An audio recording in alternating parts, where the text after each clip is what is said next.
Di episode sebelumnya, kita telah belajar bagaimana membaca Alkitab. Di episode ini, kita akan belajar lebih jauh lagi bagaimana kita bisa mengartikan ayat-ayat tersebut, atau bisa disebut dengan interpretasi Alkitab. Setidaknya ada 4 langkah yang akan kita lakukan untuk dapat bisa mengartikan ayat-ayat tersebut.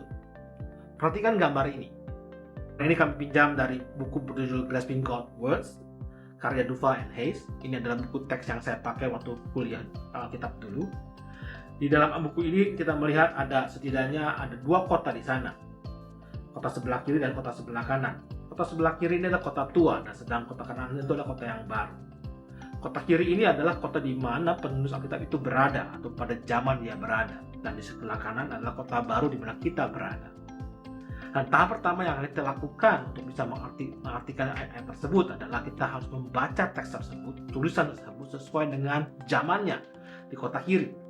Jadi yang kita lakukan adalah kita membaca tulisan itu, kita menganalisa tulisan itu sesuai dengan kacamata pada orang zaman itu. Perlu diperhatikan bahwa penulis Alkitab tidak menulis itu langsung untuk kita di zaman sekarang, tetapi dia menuliskannya untuk kelompok pada zaman tertentu. Oleh sebab itu kita perlu memakai kacamata zaman itu untuk membaca tulisan-tulisan ini. Jadi yang pertama adalah kita membaca tulisan itu sesuai dengan kacamata orang zaman tersebut. Yang kedua adalah sebelum kita menyeberang ke kota yang baru, yang sudah dengan gambar itu ada sebuah sungai.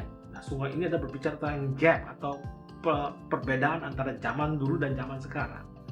Kita perlu tahu ini supaya kita bisa memahami apa sebenarnya yang berbeda pada saat penulis tulisan itu pada kita yang sekarang.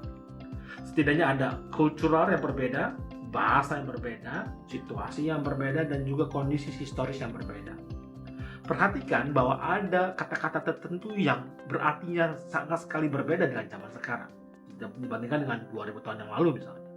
Oleh sebab itu kita perlu memahami gap ini, perbedaan ini. Dan ini adalah langkah yang kedua. Kita harus bisa memahami, mengerti perbedaan zaman itu dan zaman sekarang. Setelah melatih zaman kedua ini, kita bisa mengukur berapa lebarnya gap kita, itu berapa lebar sungai itu, maka kita membangun sebuah jembatan. Nah, jembatan ini disebut dengan principling bridge, atau bisa kita sebut sebagai intisari dari tulisan Alkitab tersebut. Jadi yang kita tarik adalah kesimpulan atau intisari dari teks yang telah kita baca. Nah, ini penting untuk bisa membandingkan intisari tulisan tersebut dengan intisari keseluruhan Alkitab. Sebab tidak boleh kesimpulan kita tarik dari pembacaan teks tersebut berlawanan dengan keseluruhan teks Alkitab.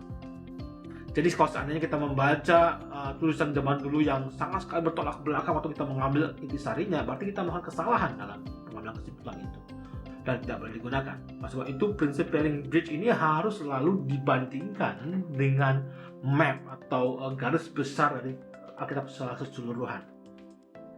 Dan itu adalah tahap yang ketiga. Di tahap yang keempat baru kita bisa membawa semua itu big idea itu, intisari itu menjadikannya sebagai implementasi dalam kehidupan kita. Jadi ini mulai bisa diaplikasikan untuk kehidupan kita sehari-hari setelah kita memahami intisari tersebut. Dan itu adalah step yang keempat. Dan untuk bisa memahami step pertama dan step kedua, langkah pertama dan langkah kedua, biasanya kita memerlukan alat bantu. Salah satu alat bantu yang saya anjurkan adalah membeli buku Alkitab edisi studi dari Lembaga Alkitab Indonesia. Ini baik sekali karena dalam Alkitab edisi studi itu banyak diberikan latar belakang, pengantar untuk setiap kitab-kitab atau setiap surat-surat yang ada dalam Alkitab. Sehingga kita bisa mengetahui untuk tahap pertama apa tujuannya, apa latar belakangnya, dan bagaimana kondisi jemaat zaman itu.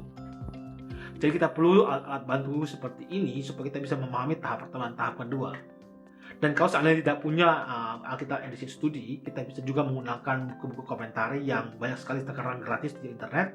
Tapi kalau seandainya bisa minjam atau ke library, saya anjurkan untuk tidak meminjam buku-buku komentari yang lebih dari 10 tahun. Jadi alat bantu ini diperlukan supaya kita bisa memahami tahap pertama dan tahap kedua tadi.